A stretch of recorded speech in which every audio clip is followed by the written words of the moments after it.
Bueno, iniciamos nuestra ronda informativa. Tenemos que hablar acerca de este juicio que ya se encuentra en su etapa final y que guarda relación con el ex titular de la CEPRELAT. Estamos hablando de Óscar Voidanich. Durante la presentación de sus alegatos finales, el agente fiscal Francisco Cabrera solicitó al Tribunal de Sentencia la aplicación de una pena privativa de libertad de 2 años y 6 meses, justamente para el ex titular de la CEPRELAT, acusado junto con otras 2 personas. Estamos hablando de Melissa Parodi y Raquel Cuevas por supuestamente haber omitido el tratamiento y la comunicación de reportes de operaciones sospechosas, todas estas vinculadas al cambista brasileño. Estamos hablando de Darío Messer, considerado durante años uno de los principales operadores financieros de la región.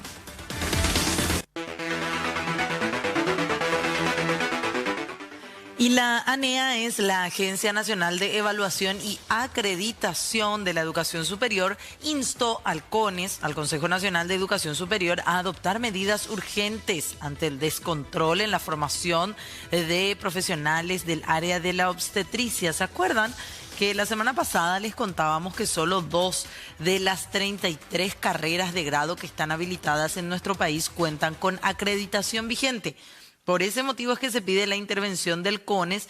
El presidente de ANEAES, José Duarte Penayo, remitió una nota al ministro de Educación, Luis Ramírez, en su carácter de presidente del Consejo de la Educación Superior, tras detectar que entre 2023 y 2026, es decir, en un periodo de 3 años, se registraron 426 títulos de grado, de los cuales 184 son de carreras que no tienen acreditación de la ANEAES. La agencia recomendó verificar la situación de esas instituciones que no fueron evaluadas, fiscalizarlas por parte del CONES con inspecciones in situ y aplicar medidas cautelares o correctivas cuando se compruebe si hay o no incumplimiento de la normativa en resguardo de los estudiantes y por sobre todo, y lo más delicado y sensible, en resguardo del sistema de salud.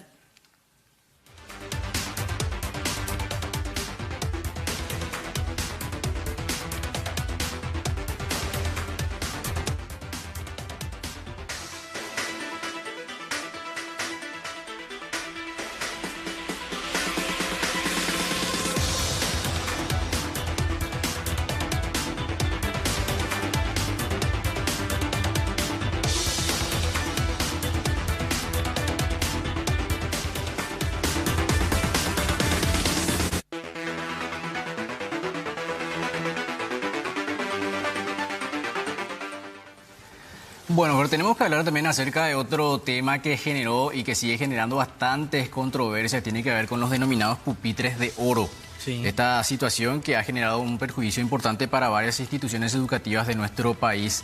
Al respecto tenemos este contacto, me dicen, con el fiscal. Está el fiscal a cargo. El fiscal Luis Piñanes ya está con nosotros. Él forma parte de este equipo conformado también por Luz Guerrero y el agente fiscal Cristian Benítez, que presentaron, doctor, tenemos entendido, la desestimación de esta denuncia. ¿Cómo le va? Gracias por su tiempo. Muy buenas tardes, Fernanda. También un saludo a Oliver y a la audiencia de Canal 9 Noticias. Gracias, doctor. Bueno, ¿cuáles son los argumentos? Efectivamente, ustedes corroboraron que no hubo sobrefacturación en la compra de estos pupitres por parte de Itaipú.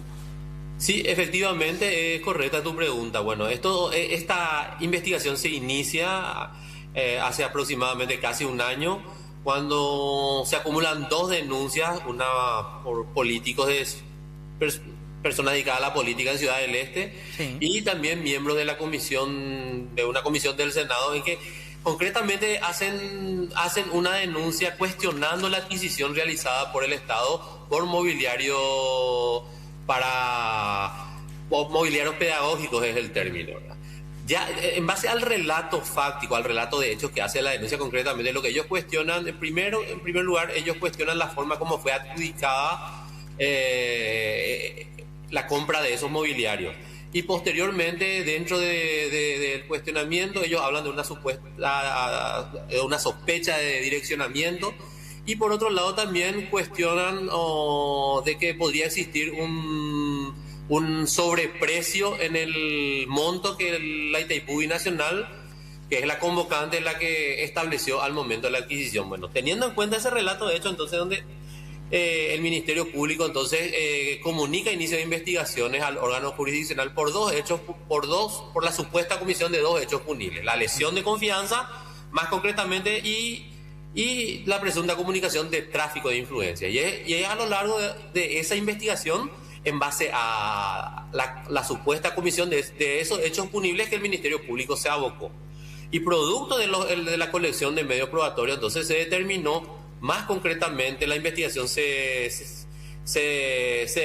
fue a la lesión de confianza, teniendo en cuenta que para el tráfico de influencia ya concretamente no existía ningún elemento objetivo que pueda acreditar la conducta en la cual un funcionario del Estado habría recibido dinero a cambio de realizar una intermediación para beneficiar a otra parte. Eso es lo que concretamente describe el tipo penal.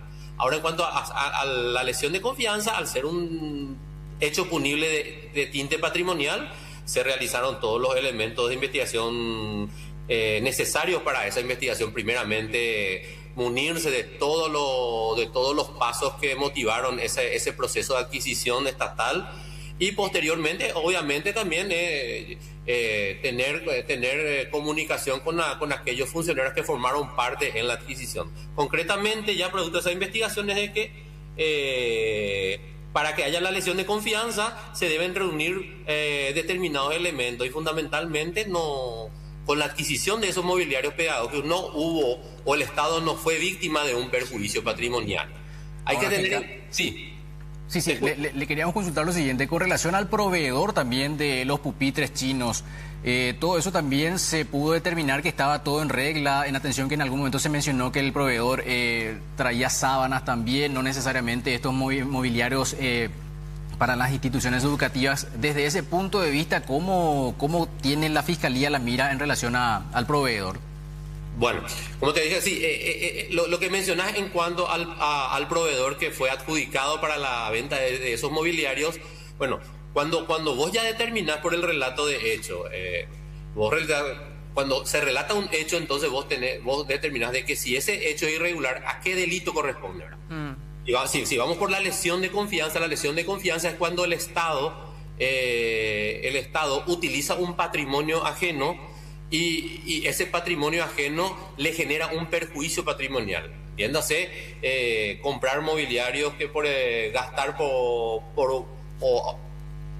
algo por el cual no recibió absolutamente nada, o si el valor que recibió no vale absolutamente. Entonces, por eso la investigación patrimonial va más al proveedor. Ahora sí, si vos referís lo que manifestaste, Oliver, en el sentido de que las conductas del proveedor, de que el tiempo a que se dedicó, otra circunstancia que refería a la denuncia es de que el mismo, ya antes de ser adjudicado, él ya había importado, porque son mobiliarios que no son adquiridos acá en la manufactura nacional. Entonces, bueno, ahí vos decís, bueno, ¿qué delito es? O sea, ¿a qué delito punible?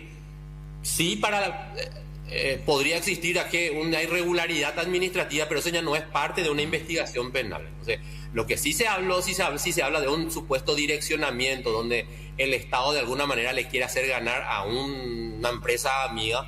Entonces ahí a lo que vos podrías ir entonces a la supuesta comisión del tráfico de influencia. Es una ley que está, un tipo penal que está como dije antes, en la ley especial, en una ley especial en donde se deben dar también ciertas situaciones. Acá lo que se sanciona es al funcionario público que recibe dinero, entiéndase, por parte de un particular, por el cual, producto de ese dinero, entonces utiliza una influencia para posteriormente intermediar a las personas que van a decidir, ¿verdad? Ahora, concretamente para eso, tenés que tener una serie de elementos objetivos de que es hasta difícil, salvo elementos técnicos que tengas, de que vos puedas determinar de que sí se configuró ese ilícito. Ahora, fiscal, sí. Y en el caso de los pupitres en sí, se decía, y recuerdo que los pupitres costaban $96 le costaron, usted me corregirá, a Itaipú. O sea, Itaipú pagó $96 por cada silla con su mesa. Pero se había dicho en aquel momento que los precios en las fábricas chinas por las cuales la empresa Camamía compra estos mismos equipos son entre $15 y $30 aproximadamente la unidad. ¿Qué ¿Qué pudieron determinar ustedes? Tengo entendido, hicieron comparativos de precios también. ¿Podrías contarnos, doctor, ese aspecto? Y finalmente, ¿a qué arribaron con esa conclusión y esa comparación? Sí, por supuesto. Uno de los elementos por los cuales para poder determinar la existencia o no del tipo penal de lesión es si existió alguna sobrefacturación en la adquisición de esos mobiliarios, ¿verdad? Como vos bien manifestaste. En realidad, el monto, la Itaipú Binacional establece un monto. Podemos equivocarnos en números, como voy a decir, pero vamos a hablar de montos en forma hipotética. Sí. Estableció la Itaipú Nacional poner el monto que vos dijiste, 90 y algo. Bueno, ese monto, en realidad, lo que se adquirió son mesas y sillas, el mobiliario. Y cada objeto o cada mobiliario, como podríamos decir, tiene un precio diferenciado. Un monto por una mesa, más esa silla, sumarían los 90 y tantos dólares Sí. que vos acabas de manifestar. Ahora bien, ese es el monto. Ahora, se hizo un estudio de cambio, un estudio de mercado. Y cuando hablo de estudio de mercado, el Ministerio Público realizó un estudio de mercado. Nosotros realizamos los elementos a través de técnicos nuestros que nosotros teníamos. Y en primer lugar, producto de los elementos que colectamos en la etapa investigativa, se establecieron los precios presentados por la empresa Camamía, ¿verdad? Que son los precios que fue con los costos de importación que fueron traídos acá al país, ¿verdad? Entonces, en primer lugar, y cada mobiliario era importado en forma individual, o sea, entiéndase el monto por una mesa y por una silla. Entonces, sumando la mesa y sumando la silla, ¿verdad? Podríamos llegar, por ejemplo, no quiero errar técnicamente los números, podríamos llegar a unos 50, a unos 60 dólares, sumando los dos. Pero lo que no se tomó en cuenta, pero que sí fue parte de la investigación, que para el perfeccionamiento de la venta también se tomaron en cuenta otros valores, como son a lo que se le denominan los gastos indirectos. Hay que tener en cuenta que la venta dató de cerca de más de 300.000 mobiliarios. Sí. Entonces, y esos mobiliarios eran para proveer a colegios en toda la República. Entiéndose de que hay gastos indirectos por el costo de la suscripción del contrato, gastos por los despachos de importación, gastos por el flete, gastos del transporte, porque las condiciones dentro del pliego de base y condiciones establecidas en el pliego eran de que la empresa ganadora debía hacerse responsable de la adquisición y hasta de la entrega efectiva a cada institución escolar. O sea, todo eso se incluyó dentro del precio. Totalmente dentro del precio. Entonces, y haciendo ese cálculo, entonces prácticamente, ahí los gastos son completamente razonables. Entonces ahí, sumando los gastos indirectos, el costo individual tanto de la silla con la mesa, llegan a tener un precio referencial que era razonable conforme al monto que la Itaipú Binacional, que era la empresa convocante, iba a pagar. Aparte de eso, también se hicieron otros cálculos también de precio de mercado, tomando en cuenta también costos de otras licitaciones, porque en realidad el que hizo el pedido para la adquisición de esos mobiliarios es el Ministerio de Educación y Ciencias, que Sí. firmando un convenio, lo que hizo Itaipú fue la encargada de adquirir esos mobiliarios para el Estado, representados por el Ministerio de Educación.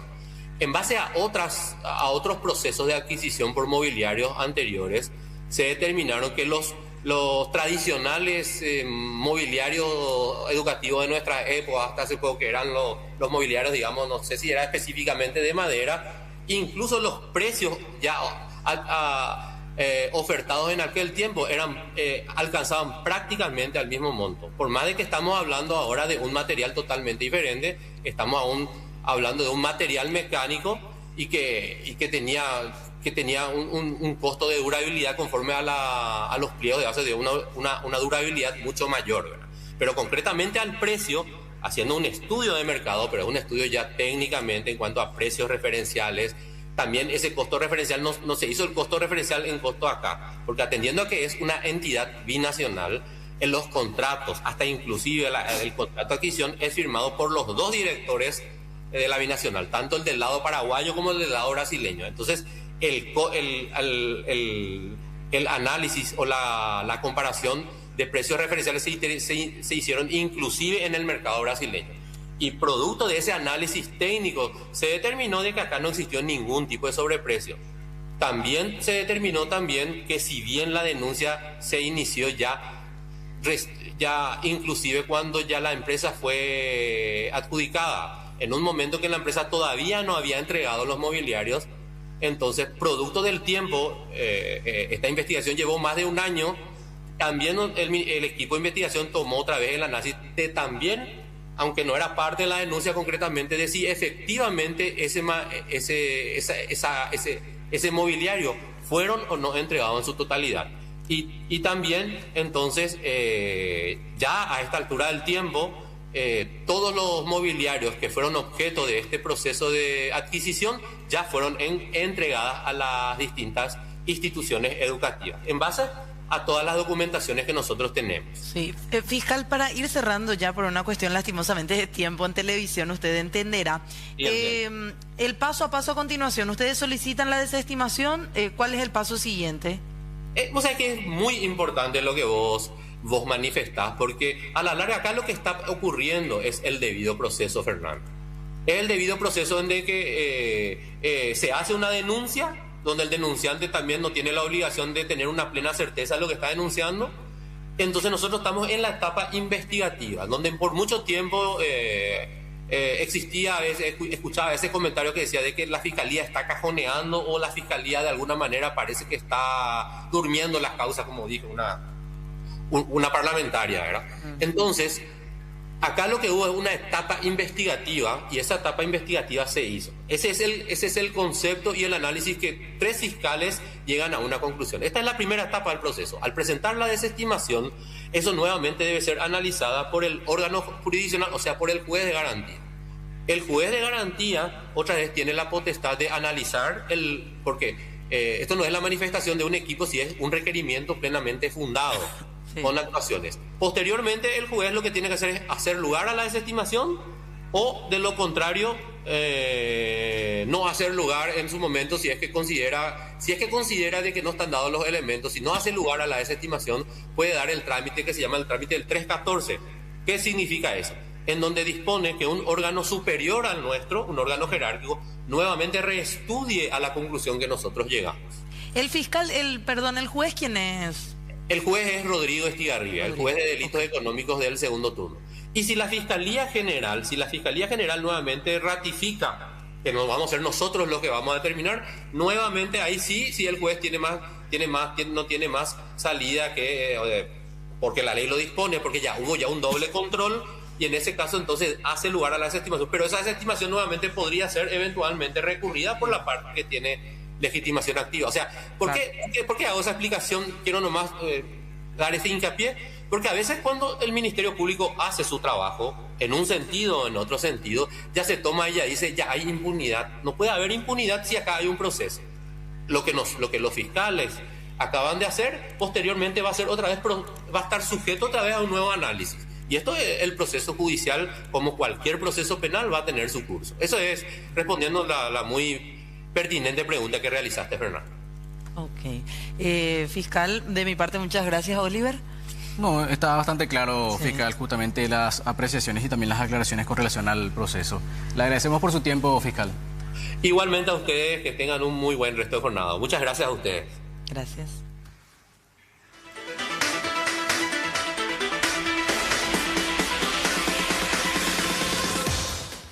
Bueno, a continuación también tenemos que hablar acerca del caso del ex titular del INDERT y el juicio que está afrontando justamente por un perjuicio que se estima de cerca de 15.000 millones de guaraníes. En este caso, el agente fiscal Néstor Coronel es el que ya solicitó una pena privativa de libertad de 10 años de cárcel para el ex titular, decíamos, del INDERT, el señor Luis Ortigosa Zamudio.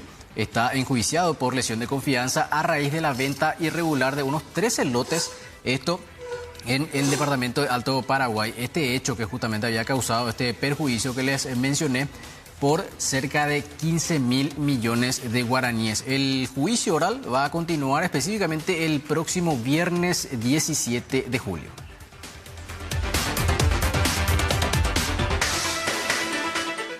Desde el programa ampliado de inmunizaciones están alertando sobre el fenómeno que podría favorecer a la proliferación de los criaderos de mosquitos. Estamos hablando del fenómeno del niño. Sabemos que se anuncian importantes precipitaciones, crecidas también, que pudieran generarse como consecuencia en los próximos meses ante la llegada del fenómeno del niño. Por eso es que hay una preocupación de que esto causa a la vez la proliferación de mosquitos y aumenten los casos de dengue en los próximos meses. Por ello, instan desde el programa ampliado de inmunizaciones a vacunarse en este periodo de baja circulación del virus. De hecho, que recuerdan que Paraguay cuenta con 65.000 dosis disponibles de la vacuna llamada Qdenga. De las 70.000 recibidas en noviembre pasado, hay todavía 65.000 disponibles en 26 ciudades que son las que tienen el mayor riesgo de transmisión. Entre ellas está Asunción y los municipios fronterizos con Brasil, por ejemplo. La vacuna está dirigida actualmente a personas de entre 6 a 39 años y se requieren 2 dosis. Que se deben colocar en 3 meses, en un intervalo de 3 meses, para ofrecer protección por 5 años a la persona inmunizada.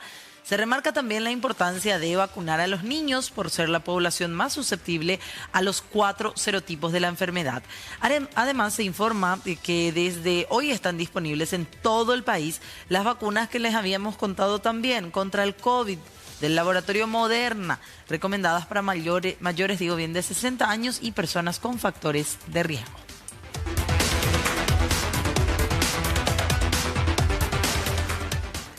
Bueno, y siguen los avances con relación al caso que se generaba el día 16 de junio. Ustedes recordarán en Ciudad del Este el asalto a este camión que estamos observando en imágenes.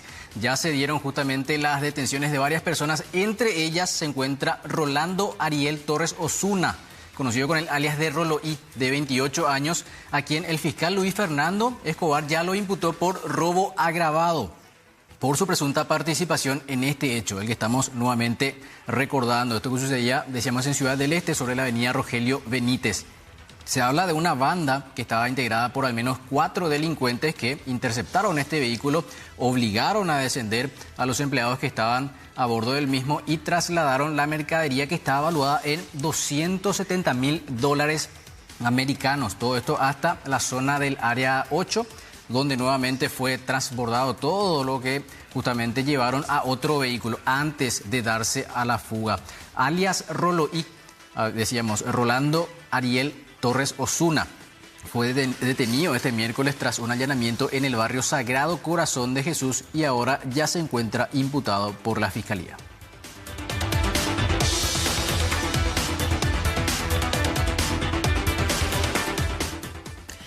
Y hablamos ahora del actual todavía embajador Gustavo Leite, el embajador paraguayo en los Estados Unidos, que comunicó al presidente del Congreso, Basilio Núñez, que se reintegrará a su banca en el Senado, así como se había anunciado. Ya hay fecha, el próximo 22 de julio, él estará volviendo a su curul. Con su retorno, Carlos Liceras, actual senador suplente, deberá dejar el cargo, algo previsto desde su asunción, y regresaría a Conaxar Liceras, porque hay que recordar que él mismo presidía justamente el Consejo Nacional de Juegos de Azar. Liceras ocupó la banca en su momento que dejó Hernán Rivas, apartado por tiempo indefinido en medio de una causa judicial por presunta utilización de un título falso, un supuesto título falso de abogado, al ser el último senador que ingresó de esta manera siendo suplente. Es quien debe dejar dicho cargo una vez que ingrese entonces, o que se reincorpore, mejor dicho, Gustavo Leite, quien dejará de ser embajador en los Estados Unidos.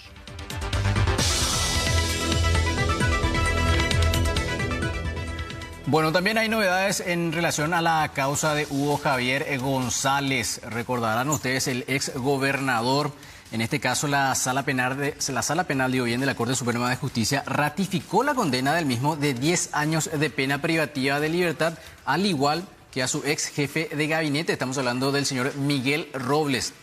Todo esto por el caso Recordarán también del desvío de 5.105 millones de guaraníes.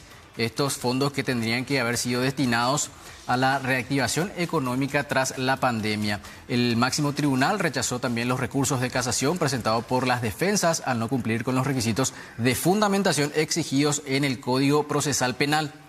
Con este fallo también quedaron confirmadas las penas de 2 años con suspensión para el exdirector de Administración y Finanzas Javier Marcelo Rojas, el ex tesorero Luis Allende, la ex secretaria general Lourdes Lescano y la ex funcionaria Modesta Valiente Escobar.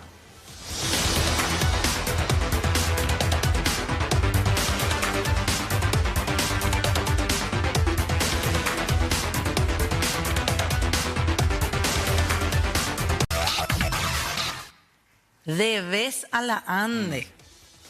Ojo, si le debes a la ANDE, señora, y nos estás viendo a estas horas, y la deuda ya es millonaria y de bastante tiempo, hay que atender el siguiente enlace que vamos a tener, Oliver. Exactamente, porque incluso ya antes de ir con nuestra compañera, veíamos también en algunas imágenes donde se iban los de la ANDE a cortar la energía y le salían con machetes, con discusiones y demás. Y en otras situaciones se hablan también de muchas irregularidades, pero todos esos detalles vamos a tenerlos ya ahora en este contacto con nuestra compañera Eunice Rivero, que está trabajando en vivo y en directo. Eunice, muy buenas tardes. Buenas tardes, Oliver. Fernanda y la ANDE endurece su política contra lo que sería la deuda, porque desde la semana que viene estarán notificando, reportando a Inforcon a personas que tengan deuda. ¿Quiénes serán las que estarán implicadas en esta situación? Tenemos al ingeniero Hugo Rolón para que nos comente todos los detalles. Él es gerente comercial de la ANDE. Buenas tardes. ¿Quiénes son las personas que estarán afectadas ante esta situación? Muy buenas tardes. Efectivamente, como estás mencionando, dentro de lo que es la política de gestión de morosidad de la ANDE, además de los diferentes trabajos que venimos haciendo de cortes por falta de pago, retiro de servicio, también estamos con algunas promociones que estamos lanzando para los clientes también a través de un contrato con la empresa Equifax, intermediando una licitación pública nacional. Justamente estamos iniciando el proceso de incorporación a clientes dentro de lo que corresponde al servicio de información confidencial. Y en ese sentido hemos hecho una valoración de la cartera de morosos de la institución y desde la semana que viene estaremos enviando un listado de 10.000 usuarios, básicamente que cumplan con el criterio de adeudar más de 6 facturas y un monto adeudado superior a los 1.500.000 guaraníes. Ingeniero, eso quiere decir que las personas que tengan 6 facturas pendientes y el monto sea de 1.500.000 en adelante es la persona que va a estar notificándose. Así es, este primer filtro que hemos tomado justamente es analizando, en este caso, toda la cartera morosa que estamos teniendo. Es un trabajo que estamos iniciando justamente a los efectos de que los clientes puedan beneficiarse, regularizar su deuda. Conjuntamente estamos también lanzando una promoción que está vigente hasta el 31 de julio y en ese sentido este grupo de clientes de 10.000 usuarios básicamente corresponden a clientes que adeudan más de 1.500.000 guaraníes y tengan 6 facturas pendientes, ya sea comerciales, residenciales o industriales. Estamos hablando de fases, ingeniero. ¿Eso quiere decir que se lo reportará también a clientes residenciales y comercios o eso se harán en otras fases? No, en esta primera etapa básicamente es el grupo de clientes que cumplan con estos requisitos preliminares. No obstante, este es un contrato de 24 meses que la ANDE ha firmado con la empresa Equifax, dentro del cual también se incluyen otros servicios que corresponden a la actualización de datos, el análisis de la cartera. También ya tenemos incorporado aproximadamente unos 2.000 clientes dentro de lo que es el servicio de información confidencial que corresponden a clientes inactivos que fueron demandados por deuda y que también paralelamente se les ha incluido en lo que es el servicio de información confidencial. Es decir, son una serie de medidas que justamente la ANDE ha incorporado, son herramientas de gestión de morosidad que de alguna manera pensamos va a tener un efecto positivo para que la gente también pueda de alguna manera regularizar. En ese sentido es importante recordar que hoy tenemos vigente la promoción Ñan de ahorro, que le permite a estos clientes justamente poder acercarse a la institución, regularizar su deuda, acceder a fraccionamientos de hasta 60 cuotas, justamente con el beneficio de que seleccionan los intereses, seleccionan los recargos moratorios y también el pago de la primera cuota lo puede realizar a los 30 días. Es decir, una serie de beneficios que le estamos brindando a los clientes justamente para que no incurran en este tipo de inconvenientes.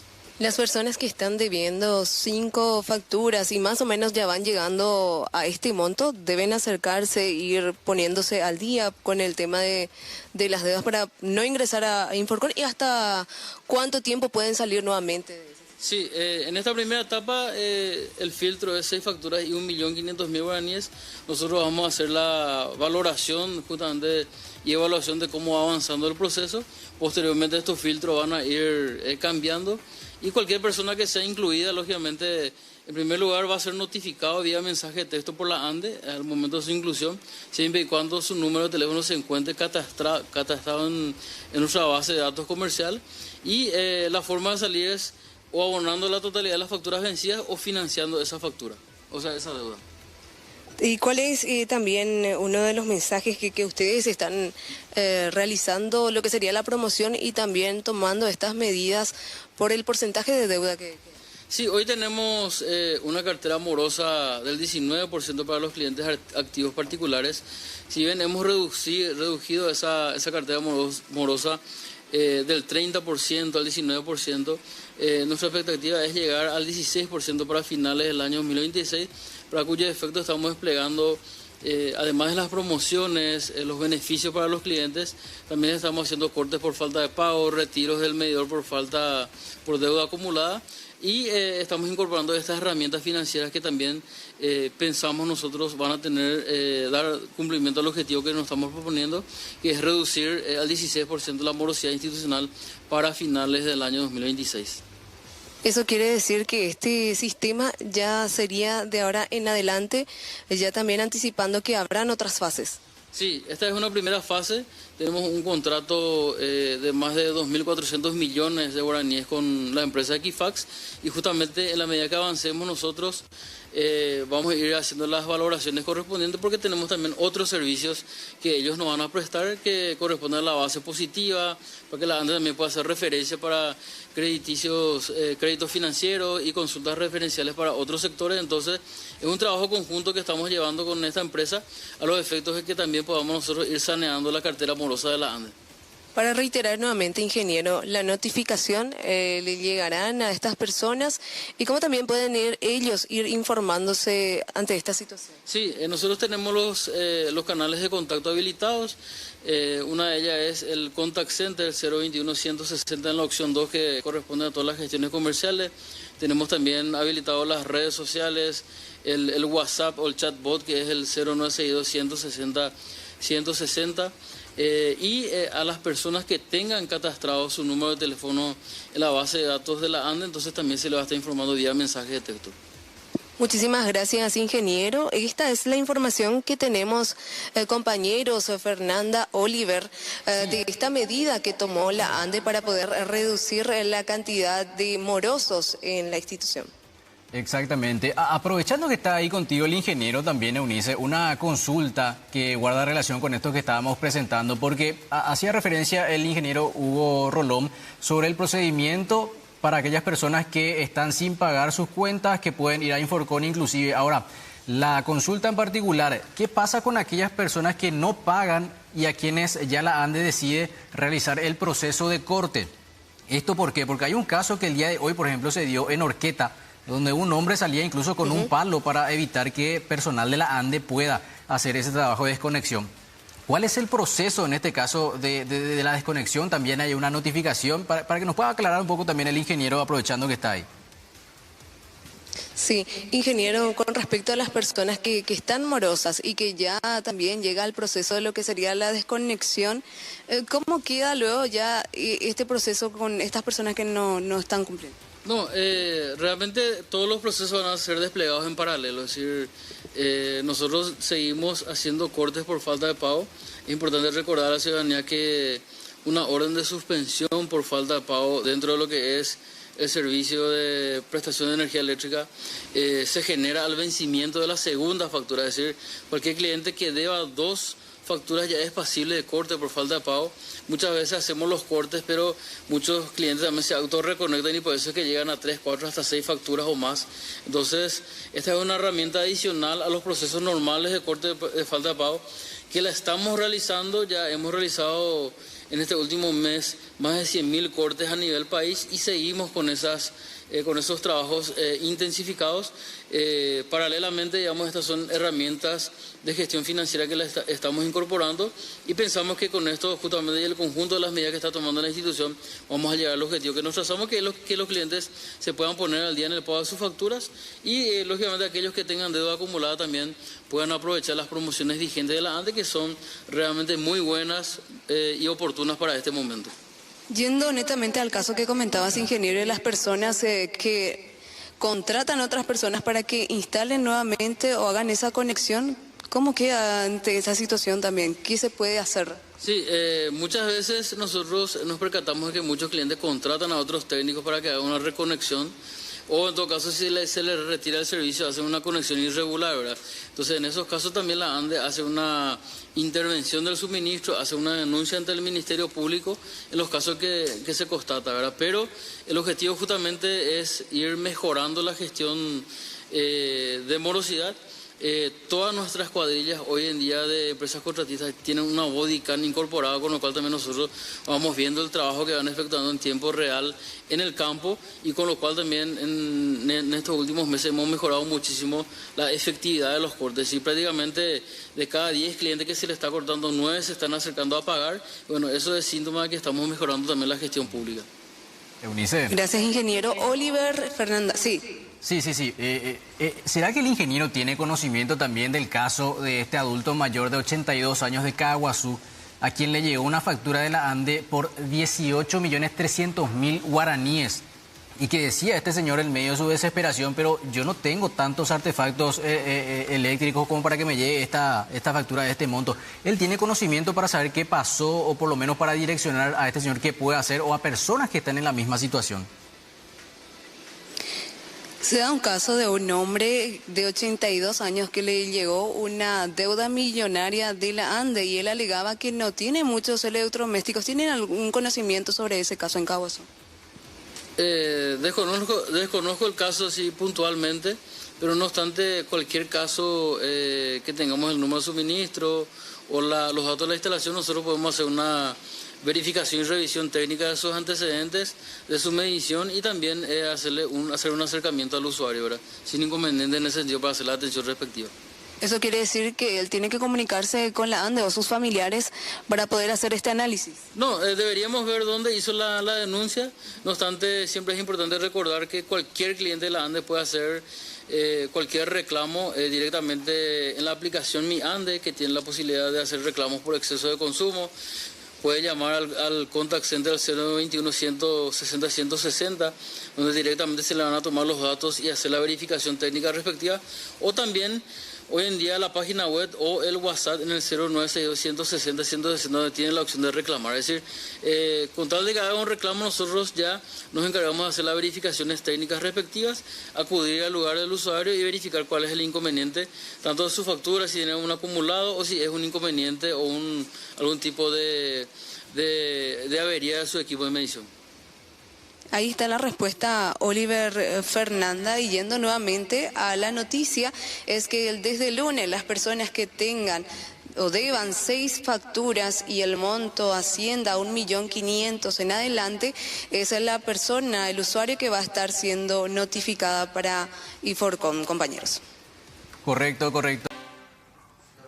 Bueno, 18:01. Tenemos que hablar también de este tema, el principal posiblemente de la jornada, que tiene que ver con este operativo de búsqueda de Magnolia Belén, esta pequeña de 2 años que uno hasta el momento no sabe dónde se encuentra. Los familiares justamente ya han sido convocados inclusive por la Fiscalía. La abuela fue convocada a prestar declaración ante la Fiscalía el día de hoy.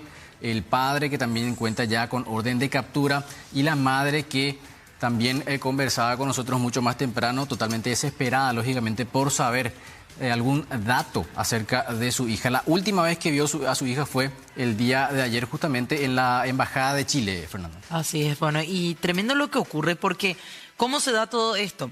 Francisco Javier Bustos Nieto, haciendo un recuento rápido nada más, es el padre de esta niña. Él habría incumplido una resolución judicial que lo obligaba a tener un régimen de relacionamiento de 3 horas con la pequeña y posterior a eso devolverla a su madre. El hombre fue en compañía de su abuela, o mejor dicho, de la abuela paterna de la niña. El hombre fue con su madre a retirar de la escuela a Magnolia. Y de hecho que se dio un forcejeo, fue una situación violenta también con la abuela materna de Magnolia, quien tenía en su resguardo a la niña. Ellos la arrebatan a la pequeña, la llevan y van a cumplir supuestamente ese régimen de relacionamiento de 3 horas que se daba cada tarde entre padre e hija. Y finalmente tal hecho no ocurrió porque Magnolia nunca volvió junto a su madre. Se dieron ya o empezaron a buscar a Magnolia. Sin embargo, hoy lo último que se tuvo en horas de la mañana fue, aparte de la orden de detención del padre, reiteramos, de Francisco Bustos, la detención de la abuela de nacionalidad chilena, quien finalmente después fue trasladada para que preste declaración. Se trata de Patricia Nieto. El fiscal Aldo Cantero dispuso que la mujer quede en el país, que tenga la prohibición de salida del país, quedando fijada como residencia la Embajada de Chile. Y también ordenó la incautación del teléfono de esta mujer, que puede llegar a tener conocimiento de dónde está la niña Oliver. Exactamente, y es el fiscal Aldo Cantero, decíamos, el que tiene a su cargo la investigación de este hecho y que, por cierto, ya había señalado que va a procesar a Francisco Javier Bustos, el padre de Magnolia, por, en este caso, los hechos punibles de desacato. Hablaba también de frustración a la persecución penal, violación al deber de cuidado y también otros eventuales hechos punibles que puedan ser configurados, que van a ser ampliados durante el proceso de investigación, decía el fiscal. Igualmente señaló que varias instituciones, como por ejemplo el Ministerio del Interior, el Departamento Antisecuestro de la Policía Nacional, ya están al tanto de esta situación, porque el objetivo es, lógicamente, ubicar a la pequeña Magnolia Belén y hacer entrega de la misma a su madre. Elementos que, por ejemplo, encendieron las alarmas en la mamá fueron justamente la falta de comunicación, porque ella decía mucho más temprano, este hombre dejó de contestarme en los mensajes, las llamadas, no se sabe nada de él, no se sabe nada inclusive lógicamente de la pequeña. Se hablaba en un momento de que estaba en la ciudad de San Bernardino también, porque tenían lugares en los cuales ellos iban asiduamente en ese lugar, pero hasta el momento no se tiene un dato concreto acerca de esta pequeña. Escuchamos a continuación lo que decía Diana Rojas. Ella es la madre de Magnolia, lo que decía bien temprano. Según los registros en hoteles y albergues, se le puede visualizar a mi hija y a ella juntas. Yo estoy saliendo de acá porque hice la declaración testifical ante la Fiscalía, un poco para asentar esta ampliación de la cual ayer se activaron todos estos protocolos de emergencia.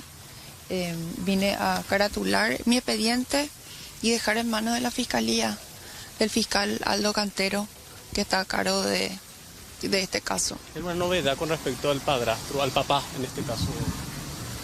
Y de mi hija tampoco. Y esto de que supuestamente se estuvo registrando en locales comerciales acá con otro nombre. Y son sospechas en realidad, son también información que a mí me llegan por WhatsApp. No, yo no tengo nada confirmado. Él ya no volvió a atender el teléfono a nadie, ni siquiera a la jueza. Lastimosamente allá yo no hice ninguna denuncia por miedo. El miedo fue que mucho tiempo me paralizó hasta que me animé a venir a Paraguay y buscar refugio acá, en mi país. ¿Vos tenías que volver en un tiempo otra vez allá? Sí. ¿Y qué pasó? Sí. Y se dieron varias situaciones. Yo vine ya con una salud muy deteriorada.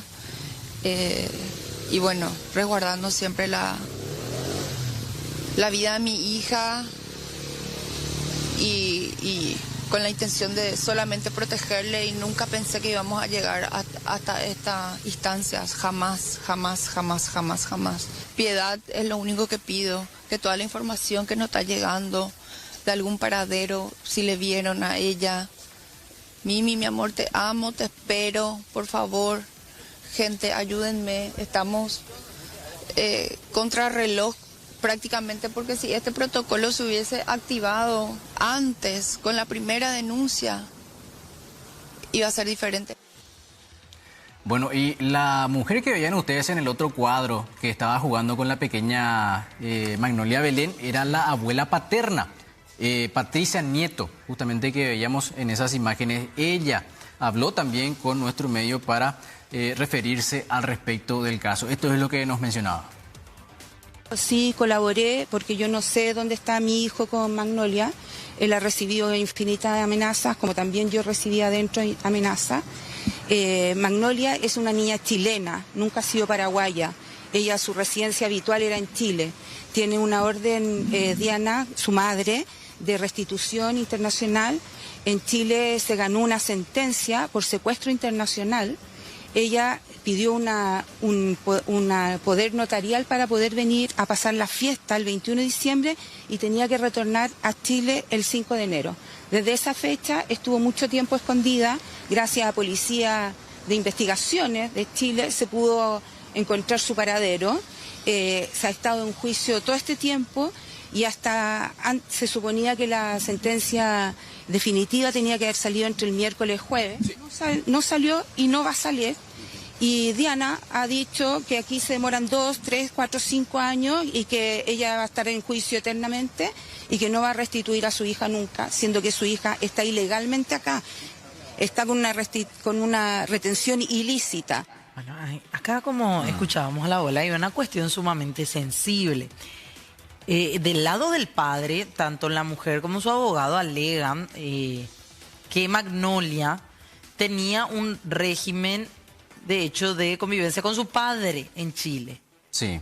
Entiendo yo, Oliver, no con la madre allá. Exactamente. Lo que yo entiendo y lo que dice, por ejemplo, la abuela es que es la madre la que tenía ese régimen de tenencia de la menor. Claro. Y por eso es que se le permitió a ella venir a Paraguay entre el 21 de diciembre y hasta el 5 de enero. Sí. Después de esa fecha, ella ya tenía que retornar a Chile porque la nena tenía que estar en ese momento con su papá. Claro, por eso. La custodia, vamos a decirle total, entre comillas, no sé si me estoy refiriendo bien, la tenía el papá en Chile. En Chile. Y la mamá ocasionalmente nada más podía ver a la hija. Que es la señorita Diana, la señora Diana, la mamá de Magnolia. Sin embargo, según la abuela, es ella la que incumple esto, dejándola a Magnolia más tiempo de lo debido aquí en el Paraguay. Es así, es lo que, por lo menos es lo que dice la abuela. Hay que también precisar eventualmente cuál es el estado de ese proceso que tiene en Chile esta pareja y lógicamente la niña también. Sí, es que eso es así como está diciendo la abuela. ¿Cómo es que el papá tenía acá otro régimen de relacionamiento?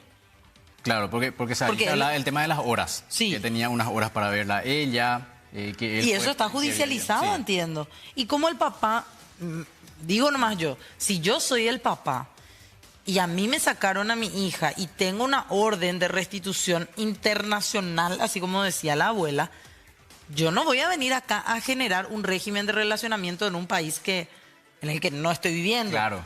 Y en el que no debería mi hija estar. Yo, papá, poniéndome en ese lugar, lo primero que haría era que se cumpla la ley bajo la cual en Chile ella tiene otro tipo de régimen. Ese lado es donde no me queda claro.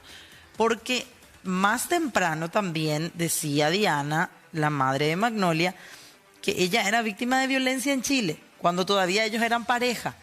Ella por eso supuestamente toma la decisión de venir al Paraguay con su hija. Aparentemente acá hubo una intención hace unos meses de restablecer la relación, no se dio. Ahí es que se da el régimen de relacionamiento aquí entre Magnolia y su padre. Hay una nebulosa también ahí. Una cuestión rara en cuanto al procedimiento. Sí.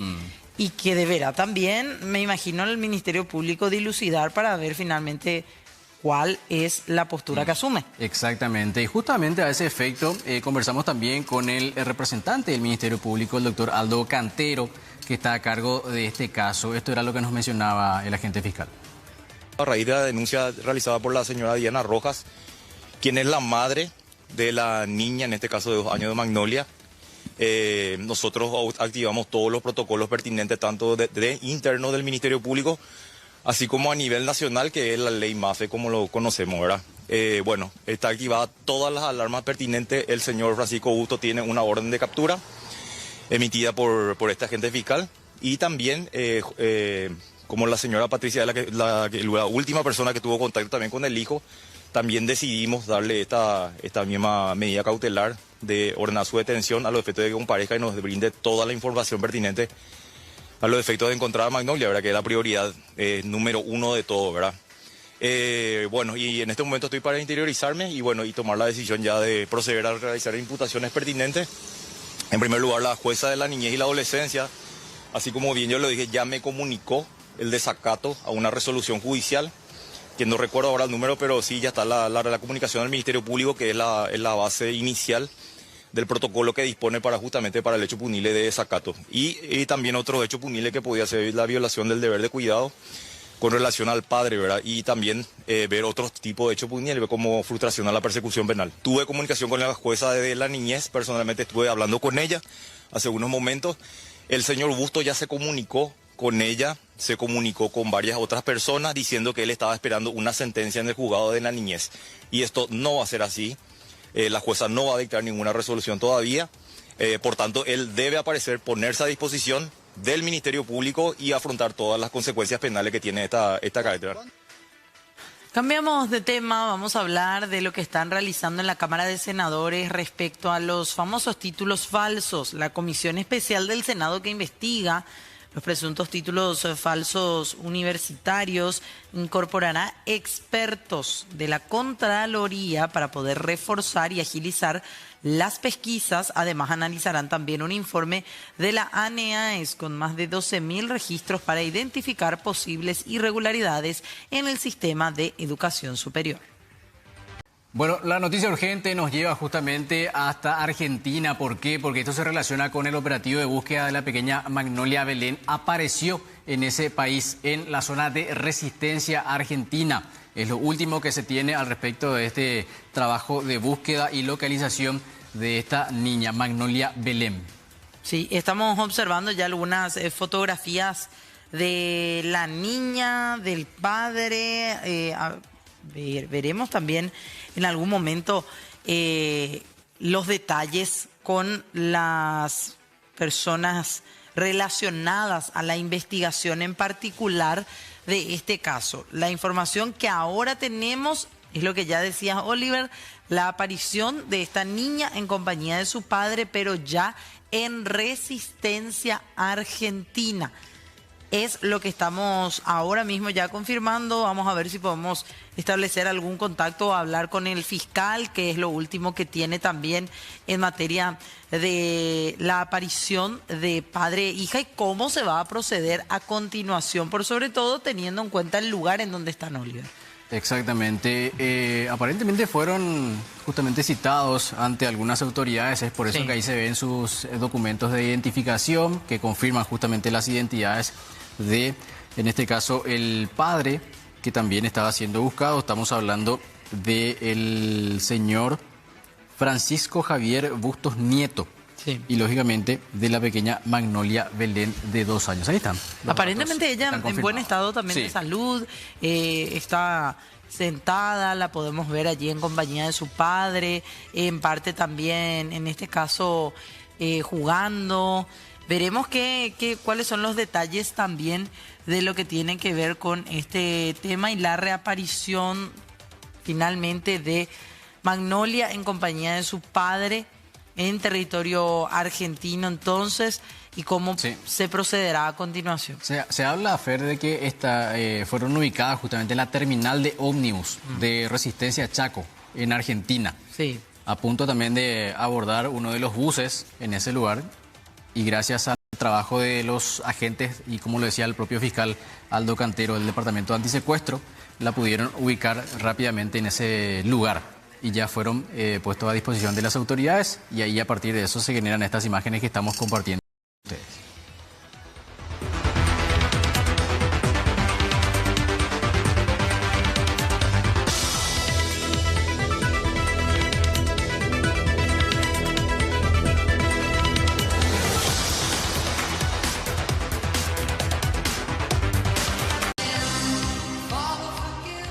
Bueno, pero tenemos que reiterar esta que es la noticia del momento, el hallazgo de la pequeña Magnolia Belén. Estaba junto con su padre en Argentina, zona de Resistencia Chaco, en la terminal de buses. Justamente fue localizada. Esto ya está justamente confirmado inclusive por la Fiscalía también acerca de este suceso. Igualmente queremos compartir con ustedes, este es uno de los documentos que había presentado el papá dentro del proceso y que confirma también lo que decía la abuela paterna acerca de del permiso o autorización para salir del país para esta menor. Así es. Ahí estamos compartiendo en imágenes. Que se otorgaba, mejor dicho, en Viña del Mar, en Chile, el mes de diciembre, el 17 de diciembre específicamente del 2025, ante un notario se daba la posibilidad de que el padre de esta niña de 2 años autorizaba a que la misma pueda salir de Chile con destino, dice este documento, a Brasil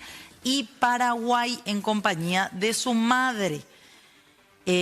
Dice, y se especificaba de hecho en esta autorización de salida del país, las fechas, que iba a ser desde el 21 de diciembre, así como decías más temprano, Oliver, 21 de diciembre del 2025 hasta el 5 de enero del 2026. Esa era la fecha, o sea, era el lapso en el cual madre e hija podían salir de Chile y la niña podía ser traída a Brasil y Paraguay respectivamente, siempre en compañía de su madre. A este documento y a esta autorización ante una notaria es que se hace referencia, y la abuela de la niña hace referencia para decir, en realidad quien incumplió órdenes judiciales fue la madre de la menor. Exactamente. Bueno, vamos a ir actualizando también todo lo que tiene que ver con este caso, a ver qué eventualmente podemos saber también de parte de la Fiscalía. Igual si nos podemos contactar también con la madre, por sobre todo para tener más datos acerca de la pequeña Magnolia Belén, que ahora ya se encuentra con las autoridades del vecino país y que se espera que pueda ser traída también junto con sus familiares aquí en Paraguay. De hecho, que el propio fiscal Aldo Cantero decía que la devolución en esta fecha fijada por un juzgado de Chile es lo que se termina incumpliendo. Ante eso, hacen un pedido en la justicia paraguaya también para una restitución de nacionalidad de la menor. Me imagino para que tenga documentación paraguaya. Ahí se abre un litigio ya aquí en Paraguay por la custodia de la niña, y acá en Asunción es que se determina esa otra orden también de que el padre tenía que compartir 3 horas específicamente con la niña, mientras el litigio seguía en curso. De hecho que recuerdo que esta mañana decían, hoy tenía que haber comparecido el padre ante un juzgado. Algo que no ocurrió evidentemente por las circunstancias. Exactamente, y como efecto es que el fiscal también menciona que fue declarado en rebeldía. Sí. Por esa misma circunstancia. Por ese mismo motivo. Lo cierto y lo concreto, reiteramos esta información, esta niña de 2 años apareció, está en Resistencia, Argentina. Veremos a partir de ahora también cuál es el trabajo que se hace con la justicia chilena, la argentina y la paraguaya. O sea, 3 instancias distintas, 3 ámbitos distintos que deberán trabajar en conjunto para ver, por un lado, la pregunta que queda flotando ahora, ¿a dónde va a ir la niña? ¿A Chile? ¿O a nuestro país? Hay que ver cuáles son los procesos que están más avanzados, digamos, las de Chile o aquí en nuestro país. Así que eso también va a ser determinado en las próximas horas.